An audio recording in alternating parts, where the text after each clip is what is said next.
আসসালামু আলাইকুম। নাজিমপুর কবরস্থান, যেখানে হাজার হাজার মানুষ আছে, মৃত আসলে শুয়ে আছে।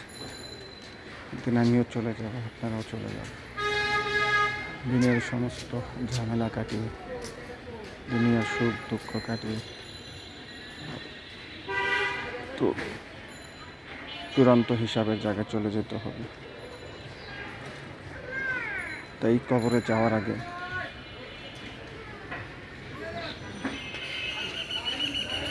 দুনিয়ার হিসাব দুনিয়াতে রেখে যাওয়া উচিত। তাহলে এই হিসাব যেন কবরে গিয়ে না দিতে হয়। কবরের হিসাব হবে অত্যন্ত ভয়াবহ। তো যে হিসাবের কোনো সীমানা নেই এবং খুব ভয়াবহ। 40,000 বৎসর কবরের জিন্দেগি, আর এই 40,000 বৎসরই কবরে থাকতে হবে প্রতিটি মানুষকে, এবং 40,000 বৎসরে পুনরুত্থিত হবে হাসরের ময়দানে। সেখানে বিচারের দিবস 50,000 বৎসর।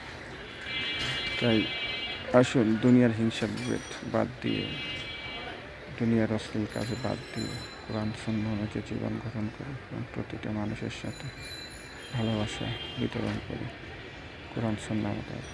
তো আখেরের জিন্দেগি অনেক বড় জিন্দেগি, যে জিন্দেগির কোনো শেষ সীমানা নেই। দুনিয়ার জিন্দেগি অল্প জীবন, 70 থেকে 80 বছরের জিন্দেগি। এই 70-80 বছরের জীবনের জন্য মানুষ কত কিছু করে। লুটপাট, দুর্নীতি, রাহাজানি, খুন, ছিনতাই, হত্যা, নকল, ভেজাল সব কিছু করে।